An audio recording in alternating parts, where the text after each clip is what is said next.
So it's been a while, but I'm really happy to be back with the podcast. This is my first recording since the end of the 2024-25 football season, and it's been a memorable season from a personal point of view, having been able to tick off so many firsts in my career. I'm delighted to say I'm joined by one of the best commentators in the country, Adam Summerton. Adam, I say the season's finished, but the weekend just gone, we had the UEFA Nations League final, and the Club World Cup starts tomorrow. With somebody with a massive love for the game like yourself, do you find the time to unwind and switch off over the summer? Well, firstly, thank you for that compliment. That's very kind of you. Yeah, I actually probably will because it is incredibly demanding during the season, which is sometimes hard to get across because people will just think this guy just like talks about football for a living. How can that be demanding? But it's just that there is a lot of prep that goes on before, and there's a lot of foreign travel as well. So it is nice just to have that little bit of downtime in the summer where you kind of recharge your batteries and get ready for the new season. So yeah, I am going to try and have that bit of downtime. And sometimes, you know what, it's nice to just watch a game and just watch it Yeah, without having to, think about having to talk or do research or whatever. So yeah, I do kind of enjoy some of the very often the summer months if I'm not working to just have that little bit of time to take games in and relax and go and watch, my kids play football and stuff like that. So yeah, yeah, it can be good fun. Yeah. yeah. That's what really matters. Um, and if you wouldn't mind, before discussing wider issues and further abroad, I wanted to start pretty close to home. I said this season has been one to remember for me, and above anything, that's because I managed to work my first two Premier League games at Goodison Park. I'll always be grateful to the people that made that happen because it was the first football stadium that I ever visited, and it's the ground that I've seen the most number of games of football. It's a stadium with 133 years of history, and I'm sure you felt that gantry shake a few times. So, did you have the chance to say goodbye to Goodison this season? I did. You know what? I did two Premier League games there this season, which I was really, really pleased about because it is one of the sort of the last truly sort of iconic, historic stadiums that we have left, where you can go in and you can really feel the history. You can walk under uh, where all the food stalls and everywhere are under the ground. And it's a bit like, I always say this about Fulham and Portsmouth as well. I always felt like you can almost felt a bit like you've gone back in time, when you, because everything's just, a lot of it is just how it was before. So very special place. The gantry, for people who don't know, I actually recorded it and put it on social media, the walk up to the gantry where you walk over the roof. So it is a special place, and I did really sort of soak it in when I did those couple of Premier League games there this season, because obviously each one I did, I thought, oh, this could be the last one. So it was the last one I did do at the end was the Manchester United game. I did the Villa game as well, David Moyes' first game back. Mhm. So yeah, it was really lovely to have that pole in the way of my view for the last time. um, but yeah, I just think that whilst obviously the older stadiums they have their drawbacks in that they're not what comes with modern stadia is an improvement naturally on maybe what we've had in the past in terms of facilities. However, the charm that the older stadiums have is something that is to be really respected and valued. And I certainly did respect and value Goodison. And I'm just glad that it's going to be sticking around with the women's team, which is great news. Yeah, yeah, it's most definitely. I think that's a great move from the ownership and a statement of intent in terms of upholding, the tradition of the football club whilst putting the women's game on a pedestal that it deserves. And the fact that Everton men's team has moved out of Goodison Park, it's not the first time a club has had to leave its long-standing home. I think of Arsenal, I think of Manchester City, Sunderland, Leicester. When a move like this takes place, are you one to mourn the loss of tradition, or are you excited for the shiny new stadium that's going to take its place? Well, I think there's a balance to be struck, isn't there? And it has to be a little bit of both. It's perfectly natural that Everton supporters and the wider football public as well. It's not just Everton fans who admired and loved that stadium. You know, lots of people would have gone there and thought what a great atmosphere it is. So and broadcasters too. So I think you can do both. You know, I think very often in modern life, and social media has got a big role to play in this. We're almost told it's either one or the other. It's either black or white in terms of there's no grey area in Hmm. very often. Yeah, I noticed that more and more. I think very often with social media as well and politics and all these different things, it's like you've got to come down on one side or the other. Whereas I think that there's a nice grey area here where you can say, well, we can remember that stadium for what it was. It's still going to be there, which is great. But how exciting for Everton! I mean, obviously, David Moyes is back there. We saw that great improvement towards the end of last season. There is going to have to be a big rebuild in the squad this summer because so many players are out of contract or going to be moving on. So it's going to be a real regeneration of Everton. It's a great opportunity for the club as well and for the support, something to build on. I mean, Everton obviously have had some really, really tough times, but as you know all too well, but there's something really exciting there. So I think you can do both and yeah, really remember what a great place it was, but be excited about what is to come. I haven't been yet, and I'm excited to go. But what yeah, looks like a really, really good new stadium. yeah, yeah. It does, and there's some, really fitting words there. Um, the last team to beat Everton at Goodison Park were, of course, Manchester City, who finished outside the top two for the first time since Pep Guardiola's maiden season in the Premier League. A season which I remember well because Everton inflicted the joint highest defeat of his career, a Yeah. 4-0 win where Adam Lookman scored on his debut for Everton. But back to the present day, City have been very proactive in bringing players in to improve on last season, most notably Ryan Aït-Nouri from Wolves, Tiani Reinders from Milan, and Ryan Cherki from Lyon. They're they're certainly exciting players to rebuild your team around. Who of those are you most looking forward to seeing under Pep? Well, the player that of those that I've seen the most of is Reinders because I follow Italian football closely and I've watched a lot of him at Milan. A very, very good player, Serie A midfielder of the year. This year just gone, he was Milan's best player, one of the league's best players by extension of the fact that he was the midfielder of the year.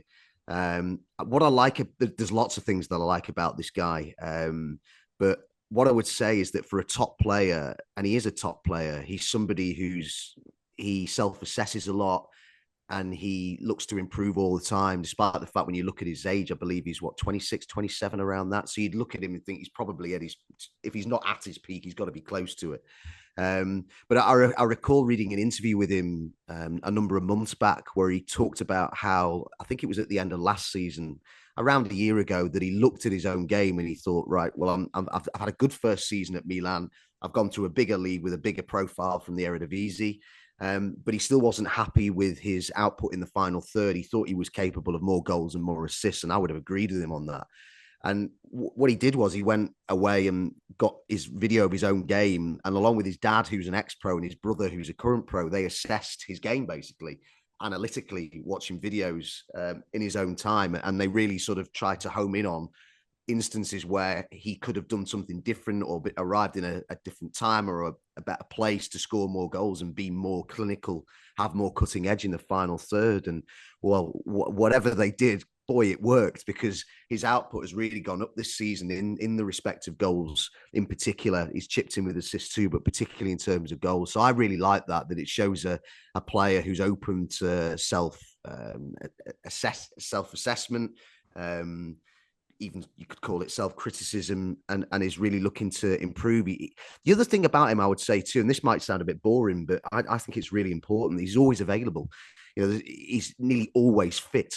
Yeah, He barely missed a league game while he was at Milan in the 2 seasons he was there. And if you look at his record in Holland as well, he barely missed a game there either. So if you're available, you know, that's part of the battle. I mean, there's a lot of players who, through no fault of their own, perhaps, are not available or fit as much as they would like to be.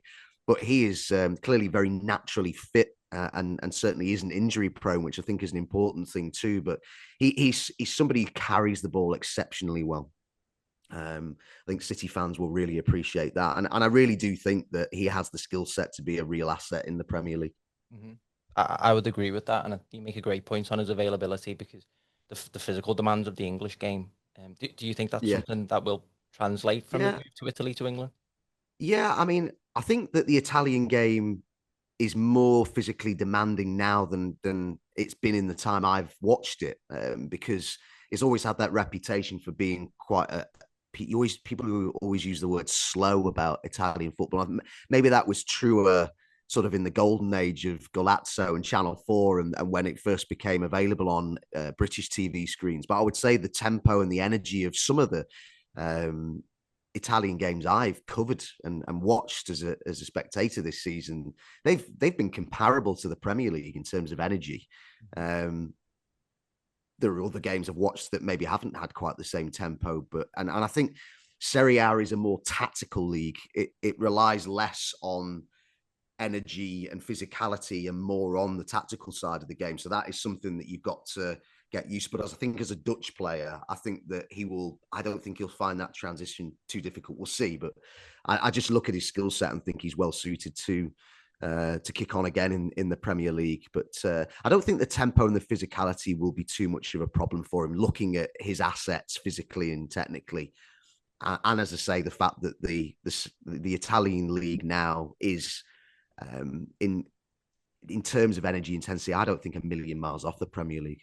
No, that's a fair assessment, and you make a very good point there in something that I want to come on to and discuss in that Reinders makes the move at 26, 27, arguably in his prime. He's just won Serie A midfielder of the year, as you say. Um, so a transition around this stage of his career isn't unexpected, so to speak. What I did want to come on to was Shaky. Now, Shaky is an interesting one at just 21, a boyhood Leon fan.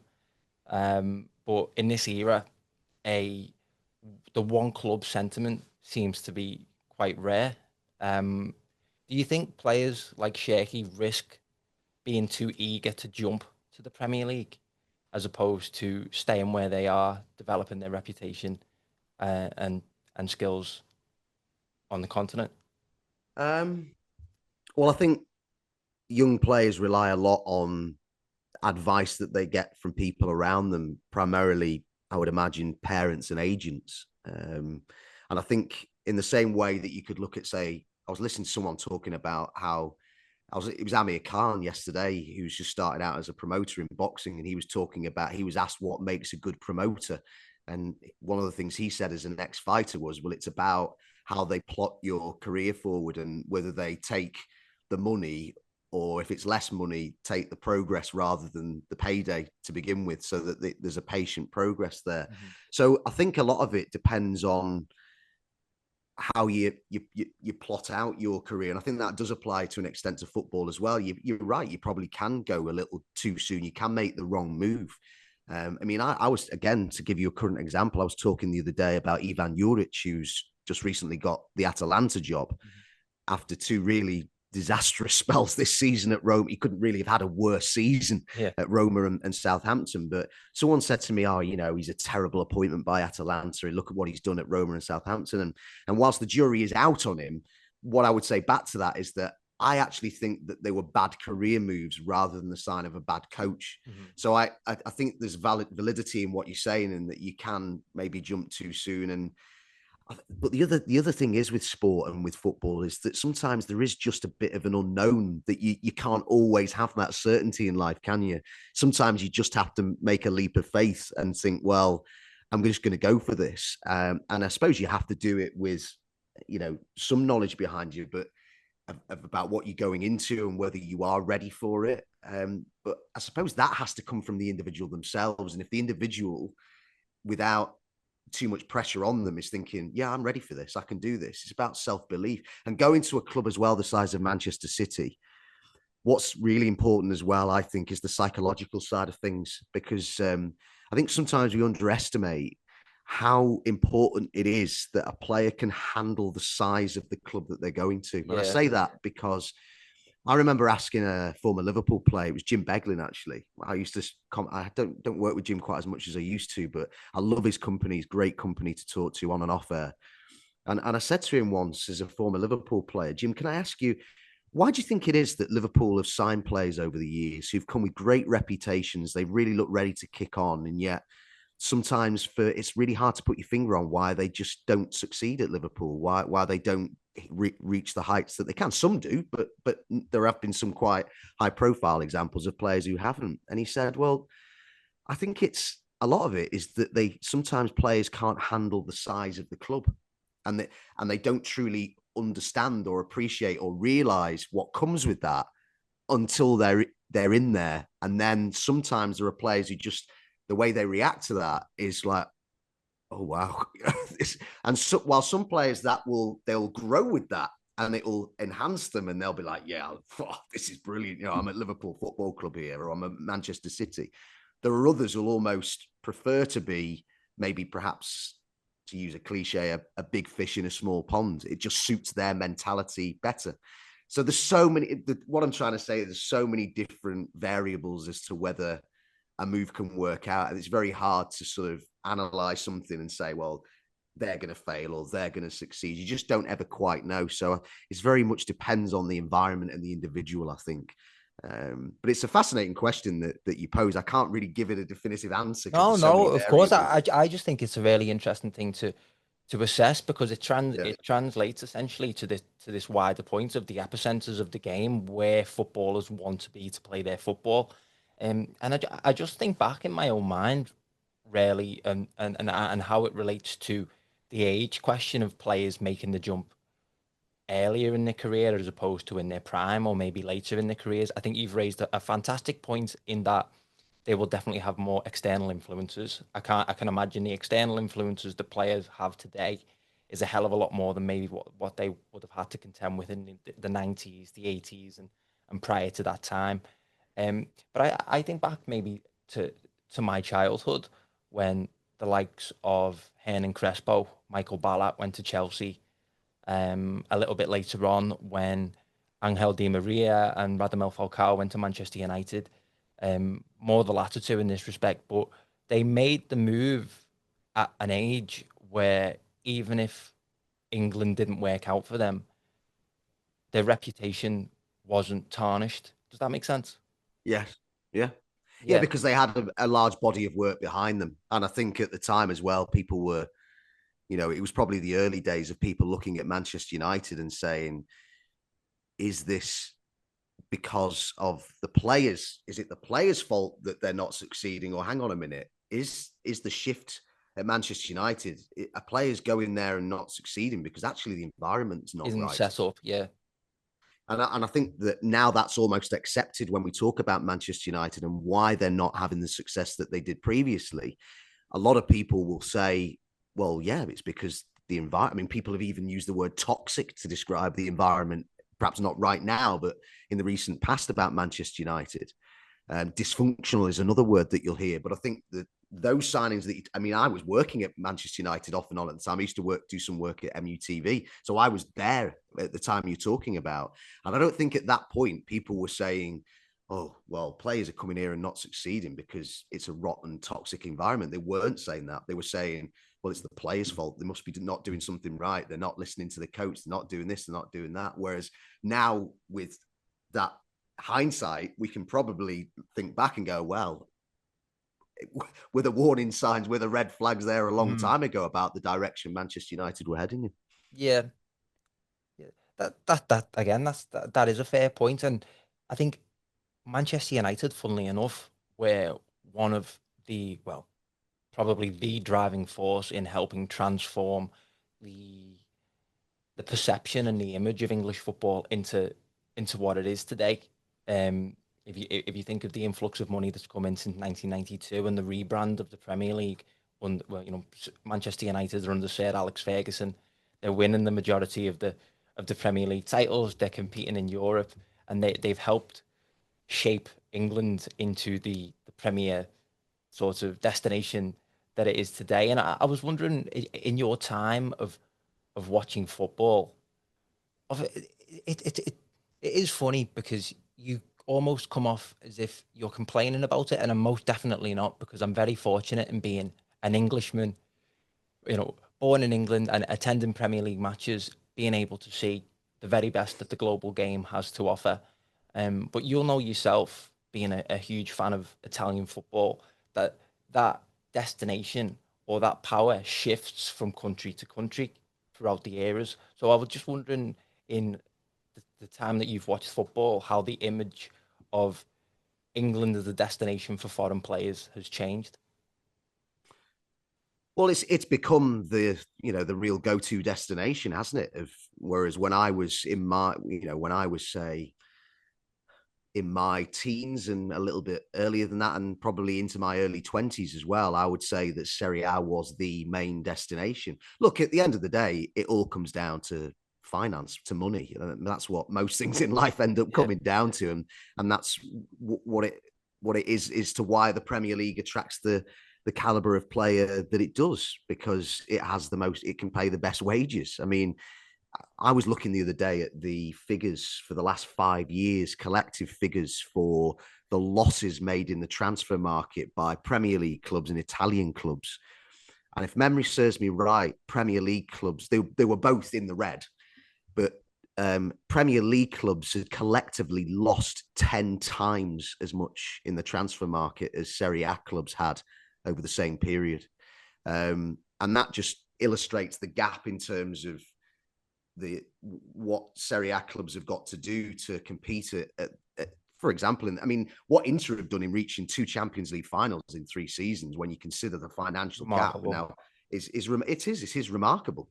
And when you think that Italian clubs have reached 6 major European finals in the last 3 seasons, that's more than any other league in Europe. Premier League clubs have reached 5 finals in that time.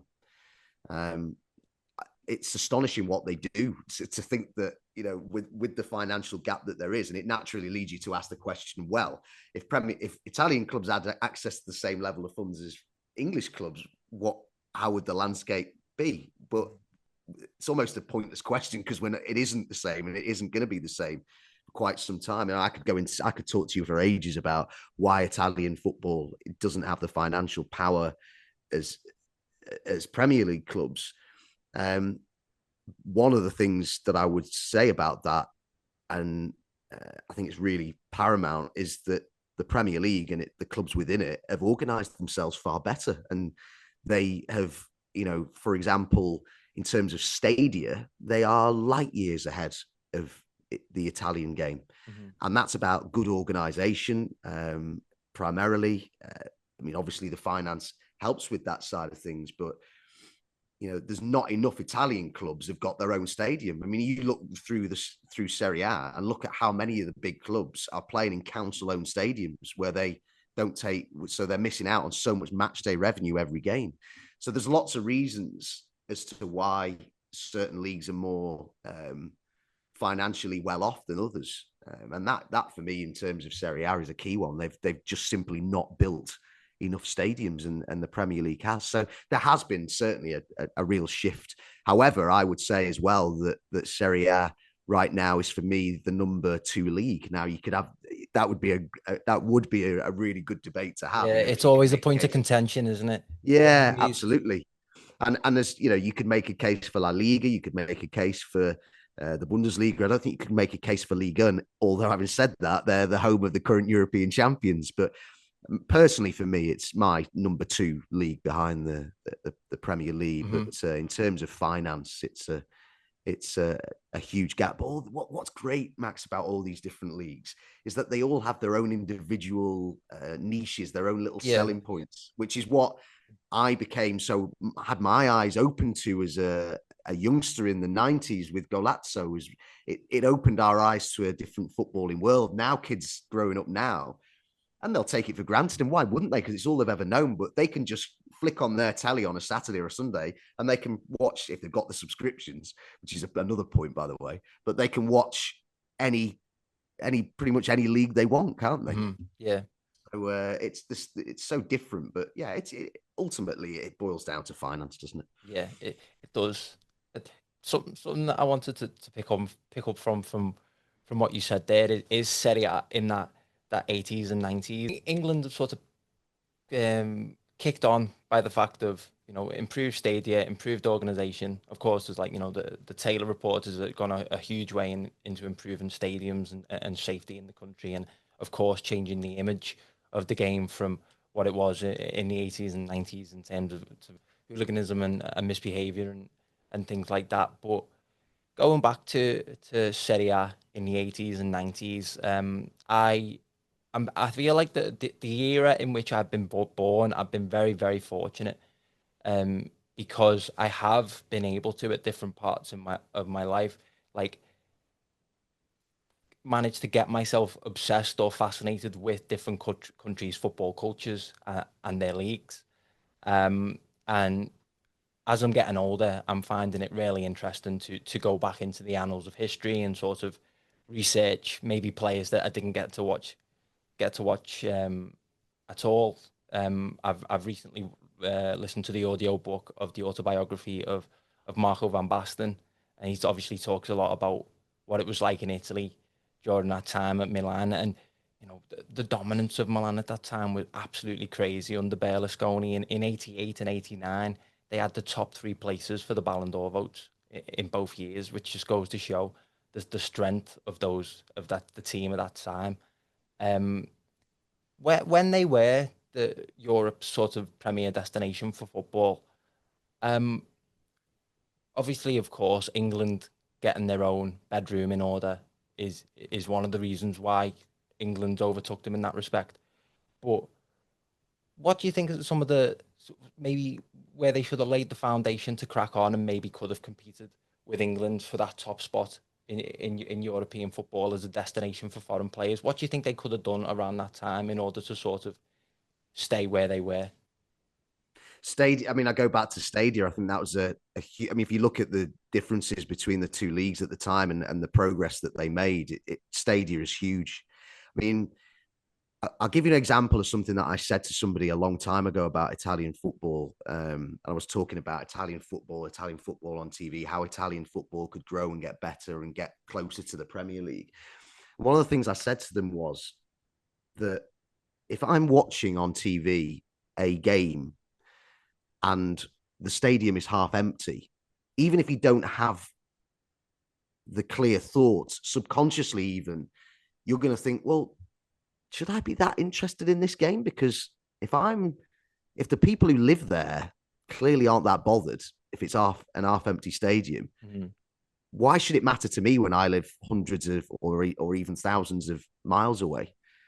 And I do think that's important, and particularly for the TV product, because if you're the amount of times people will comment to me and say, God, I was watching this game the other night and there was hardly anyone there. Now, I'm not saying that's the case at every stadium and in every game, Mm-hmm. but it's so important to sell your product, particularly abroad, to people who aren't necessarily overly familiar with it, people that you're looking to hook in and say, you should be watching this. You're missing out not watching this. It's got to look like the people who actually live there are absolutely invested in it. They're all over it. They're like, my God, this is amazing. And what the Premier League did was that they built shiny new stadiums that look good, but they also made sure that they were full. And that's important too. Now, still to this day, there are Serie A clubs playing in cavernous council-owned stadiums that aren't always full. Now, in recent seasons, particularly when Mourinho went to Roma, we've seen big improvements in the attendances at Roma. I mean, very often that does look much fuller, but there are still a lot of games, you've watched them yourself where you can see a lot of empty. I mean, even Juventus have not been selling out week in, week out. Mm-hmm. So, and they have got a new stadium, but I think that's a big problem.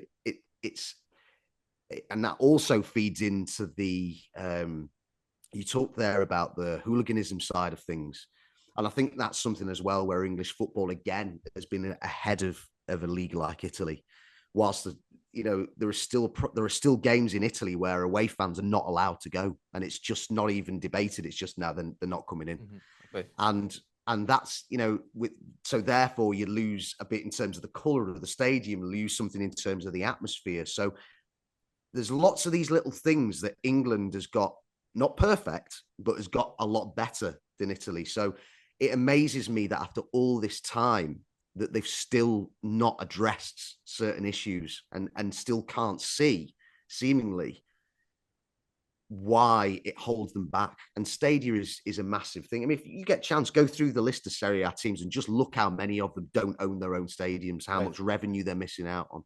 So there's so many different things that feed into this debate, but a lot of it for me boils down to organization, stadia, all these different things.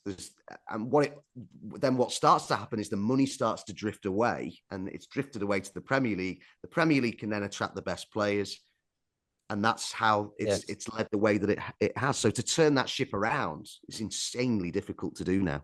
Yeah, and there is a huge appetite for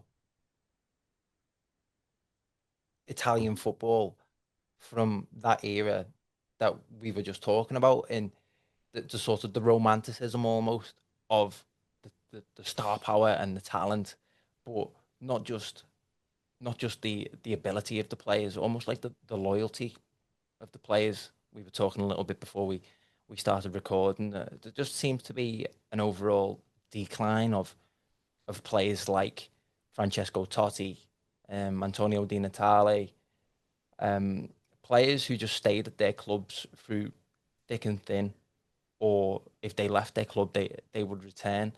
Um, in that respect, do you think?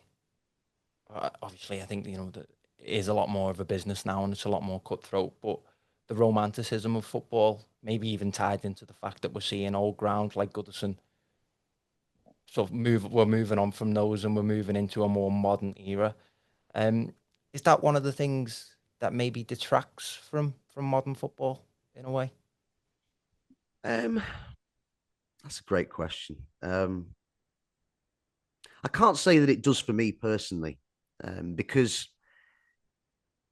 I'm somebody who I like to gain new experiences, different experiences. I don't like to be too comfortable necessarily. Now, how you get that, you can get those different experiences, I guess, like for somebody like me.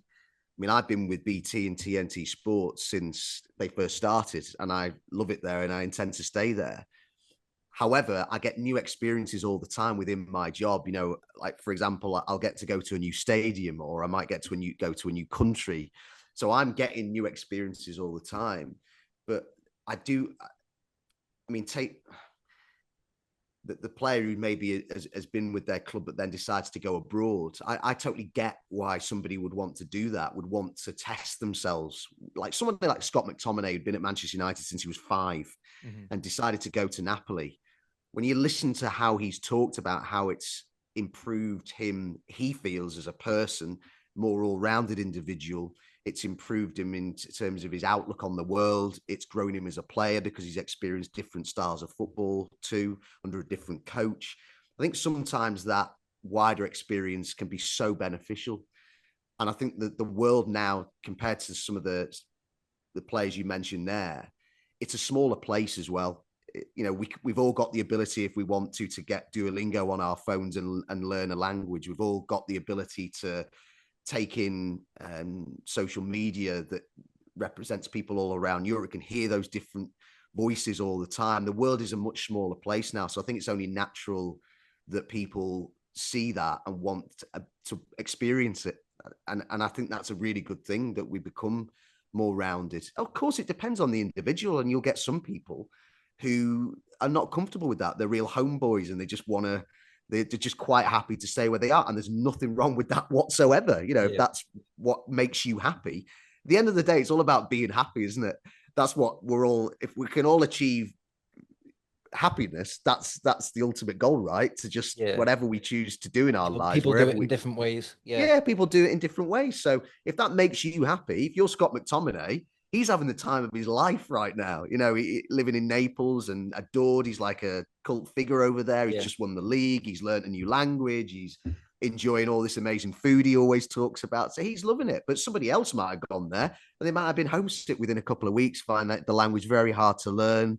Look, Ian Rush, who was one of the best footballers I've ever seen, lasted what, a year there? Was it Yeah. even less than that before he Jimmy was back? Jimmy Greaves was similar, I think, if I Yeah, so remember it reading. Yeah. just depends on the individual, I think, and that's a really important thing to stress, is that what's right for one person might not be right for another. But the world is certainly a smaller place now than it was when you're talking about somebody like Totti, who's was at the peak of his powers quite a while ago now. It doesn't seem that long ago since he retired, but I mean, Yeah. what was he when he retired? About 40. So yeah, it's a really interesting question, though. Yeah. I feel like it's just one of those things. I'm really interested to sort of listen to and discuss the changes that people have seen in the game. You know, for example, for me, especially when I was little, the power in Serie A seemed to lie with Juve. It seemed to lie with the two Milan sides. Um, Now Napoli have sort of rose to prominence Yeah, as the best team in the country, and they've done it in a way that has been, as you know, as somebody that loves football and the way football is played, they're beautiful to watch play. And as you mentioned there, Scott McTominay is a great example of somebody who's gone over from the UK and sort of got everything he can from the experience, winning the Serie A in his first season there. Now it brings me on to talk about Kevin De Bruyne, because Kevin De Bruyne, for me personally, again, it may be recency bias, but I don't think I've seen a better midfielder play in England in my time of watching football. And we could go back to what we were talking about earlier in terms of how Serie A may be less physically demanding. Of course, it's developed from what it used to be, less physically demanding than the Premier League, but there's an emphasis on tactical nous, which you would imagine Kevin De Bruyne, one of the things that has been so sad to see in the last couple of seasons is how he struggled with injury, despite being such an unbelievable talent. I think it was something like 19 trophies in 10 years with City, second on the all-time assist list in the Premier League, only behind Ryan Giggs, the quickest to 100 assists. You know, what a player. And given the season that Napoli have just had, how do you see him adapting to life in Naples? Well, I'm really excited to see what happens. I'm excited to see how he adapts to Serie A, as you've very adeptly talked about the differences there. And I just can't wait to see how he plays under Conte, because Conte's, look what he's done for Scott McTominay's career, just to give an example. Look how much Romelu Lukaku responds to him. So I'm really excited to see De Bruyne in, or I fully we're calling him De Bruyne. I'm actually like this next season as to what to call him, because of course the correct pronunciation is De Bruyne, Yep. which I've always found as a commentator a big question, how, because you get some names where they've become so said incorrectly for so long that they become ingrained, Mm-hmm. and you almost, if you call them correctly, you can almost detract from everything else, because people spend the whole game thinking, why is he saying that name like that? When actually, so I'm like that as to what to actually call him next season when we're covering Napoli games in Serie A, because as I say, the correct pronunciation is De Bruyne. But anyway, that's beside the point. The record assists total in Serie A for a single season since they started making the record, they started collecting the data, is 16. I would say that's at serious risk next season. Yep. Because if he stays fit, and that's a big question, because you're right to say he's had his injury problems in recent years, but if he stays fit, I expect that he'll be a real raving success in Serie A and in Italy. Scott McTominay and Lukaku, of course, Lukaku, a former teammate at Chelsea, but those two in particular must be licking their lips at the prospect of playing with him and the service they'll get from crosses and passes. How he'll play with McTominay in the same midfield will be very interesting too. I suspect that De Bruyne will probably be maybe used slightly deeper, because McTominay's occupied that position behind the central striker now really well and really adeptly. And it would for me, it would seem to make sense that if you're going to use De Bruyne, it's to maybe as a deep line playmaker. But we'll see. We'll see what the plan is for him. He can play in the role that McTominay's been playing in too. So how Conte uses the pair of them in the same side, I'm fascinated to see. But for Serie A, it is a massive transfer for the league, having lost somebody just recently like Reinders, for example. For them to get a name like De Bruyne come in with the profile that he's got is great for the league. It's also clearly great for Napoli, who, having kept Conte and now signed somebody of that caliber, I think that they are, for me, the early favourites to win the league again next season. So it's an incredibly exciting transfer. It really, really is. And for somebody who watches Serie A regularly and commentates on it, I honestly already cannot wait for next season. The only downside is we've got to wait till the end of August for it to kick off again. Yeah, yeah. It's a good point, and as you say, it is just one of those moves where, because of the talent that he's surrounded by, and because of his capabilities, you are just sort of left in anticipation just to see what sort of football he comes out with in Yeah, Italy, which I can't wait to see. Hopefully it works out for him because he is a phenomenal footballer. yeah. And it's been a joy to watch during his time in England.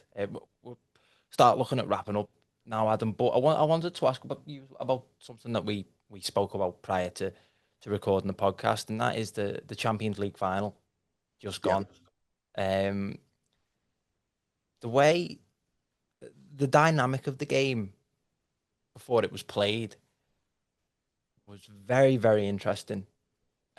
Because you rightly mentioned before about how Inzaghi had achieved a lot with Inter. Essentially, he brought them to the Champions League final 2 seasons prior. Unfortunately, come up short on that occasion, but that added to the sense that this really might be their time to Yeah. to lift the trophy. Um, One of the things I always pointed out about when I watched Inzaghi's Inter Milan is as well that they always just seem so hard to beat. Yeah. Even in that semi-final against Barcelona, when the goals were flowing, I always maintain the stance that I feel like Inter are just harder to beat than Barcelona at this moment in time, which rang true. Um, so that is sort of the profile that you had of Inter going into this game, and of course, you know, as excellent as Inter had been, PSG were the most exciting team in Europe to watch at that time. Young, um, very sort of explosive, exciting to watch. Incredible new talents in Doué and Barcola. Um, I have said for a while now, I do think Vitinha is the best central midfielder in Europe. I think he's just an absolute joy to watch, and that creative nature of the side and the fluidity under Luis Enrique, it was just tantalising to see how it would shape up against the sort of rigidity uh, of Inter. Um, and for all that we said about Inter before the game, PSG just blew them out the water. Mm. 5-0. I can't recall you know, a bigger margin in a European final. And Simone Inzaghi since moved to Al Hilal in Saudi Arabia. Now, that move, do you think it is almost a knee-jerk reaction to the loss to PSG in Munich? It's a difficult question to answer because without having full ownership of all the facts around it. However, from the reading that I've done, the things that I've heard, I actually think he'd have gone there whether they'd won it or not. Right. And if I'm to sort of go into the realms maybe of conspiracy theory, is to try and explain what was the inexplicable level of Inter's performance that night. I wonder whether the players already knew that going into that game. Mm. Because one of the reasons I say that, aside from the reports that I've read, is that I'm not quite sure that you can do a deal for a coach of that caliber that quickly particularly after such a seismic event in his career. So I suspect that perhaps that deal was, if not done, very much in the offing before the Champions League final. I can't prove that, and I don't know that, but I think it's a fair to perhaps suspect that might have been the case in light of the things that we've seen that have followed. And I think perhaps one of the reasons for that is that, again, regardless as to whether Inter had have won that game or as it turned out they badly lost it, Inzaghi and those above him knew that whatever happened, that there had to be a major rebuild of that team, because its average age was 29 and a half in Serie A this season, which was by far the oldest. It needed regenerating, despite the fact it was an exceptional team with a lot of quality in it. You can't go another year. You couldn't raise that average age to like 30. I mean, the average age needed to come down considerably. So it meant that there had to be I don't know if rebuild is too strong a word, but it certainly needed a lot of work, that squad, and already they've made 2 young signings this summer. Mm-hmm. So it's whether Inzaghi felt that he was the right man for the next cycle. A cycle had come to the end.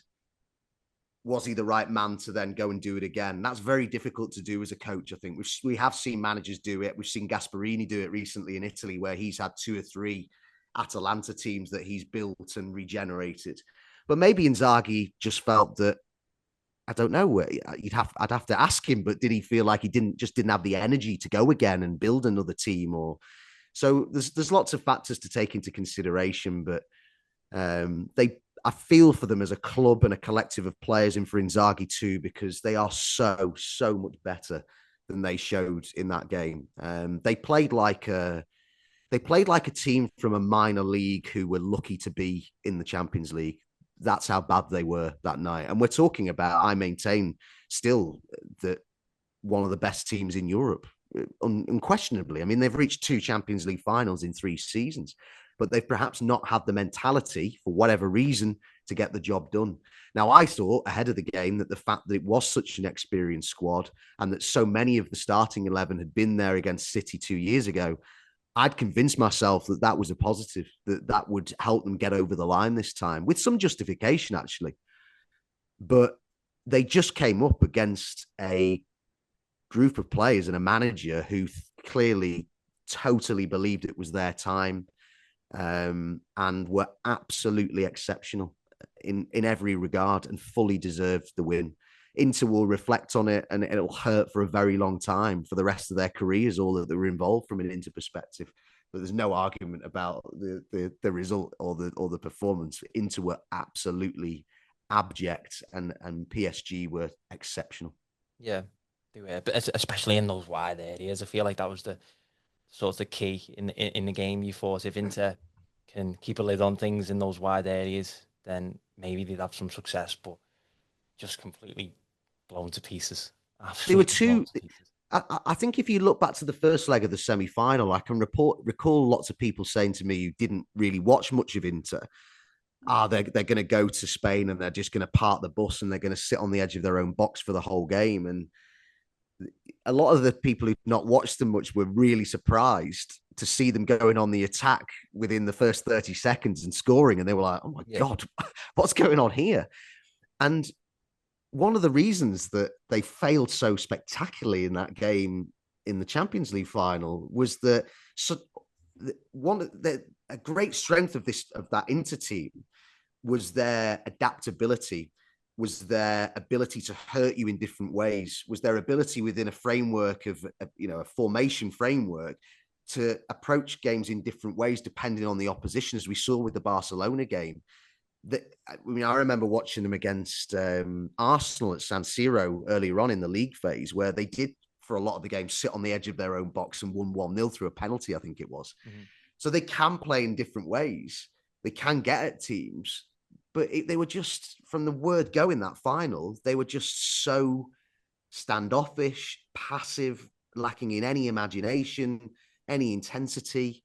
And it was almost like they'd reached their pinnacle in the semi-final, and then it was like that was where they burnt themselves out, and they had nothing left to give in that final. Yeah, just nothing. It was just abject.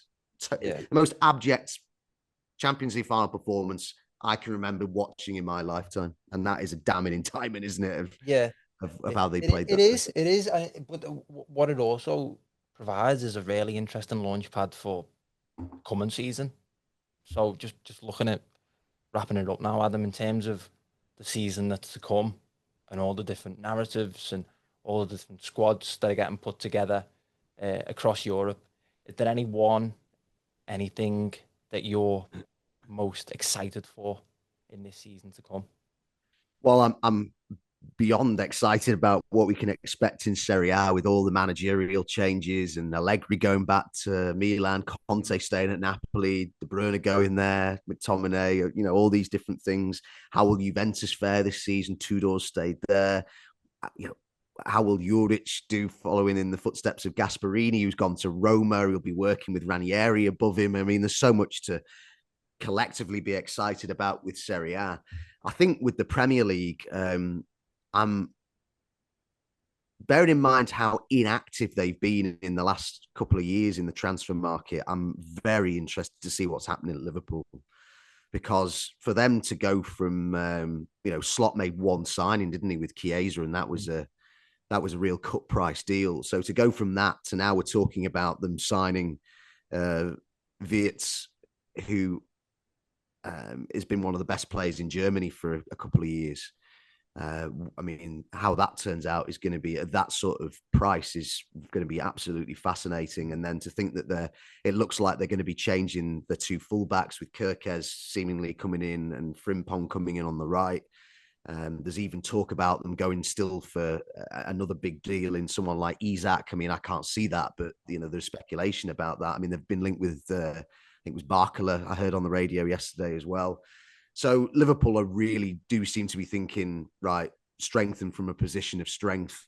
And so what they're doing really does interest me. The rebuild that's going on at Manchester City, as you've already highlighted, is very interesting too.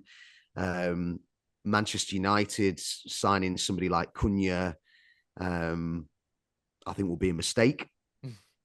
I don't think he is at all what they need. Yeah. Interesting to see. There's a lot of Manchester United fans seem to think he's exactly what they need. So we'll see who's right there in the fullness of time. So how they do under Ruben Amorim, particularly in the early weeks of the season, is going to be truly fascinating, because we all know that if Manchester United are 10th by the first week in October, which I'm not saying will happen, but if it did, we all know what the conversation's going to be. Equally, it could go the other way, and we could see Ruben Amorim really have the impact with a pre-season. We could really see him show how good a coach he is, because I think he is a fantastic coach. So there's just, I mean, we could go on and on, couldn't we? Thomas Frank just going in at Tottenham. The players seem like they're actually quite things that they've said after Postecoglou left. It seems like they were very loyal, seemingly, to him. So how are they going to buy into a new era with Thomas Frank? Who will Brentford appoint to succeed somebody who's been so successful for them? How will Moyes get on now that he's, truly getting his feet back under the table? New stadium. There's just so many. We could be here till this time next week discussing all the different things. Can Arsenal finally get it over the line and win a big trophy again? How much more time will Arteta be given to do that if he doesn't do it this coming season? Yeah. Chelsea, another, that now that they've won the first trophy of the new ownership era, Maresca's first trophy, do they kick on? Will they challenge this season? So interesting. I just can't wait for August. It's going to be brilliant. Likewise, me too. Really exciting time for football, and I've really enjoyed having the opportunity to sit and talk with you, Adam. I always Good to talk to you. You're a fountain of knowledge, and I love listening to you, mate. So thank you for your time, as always.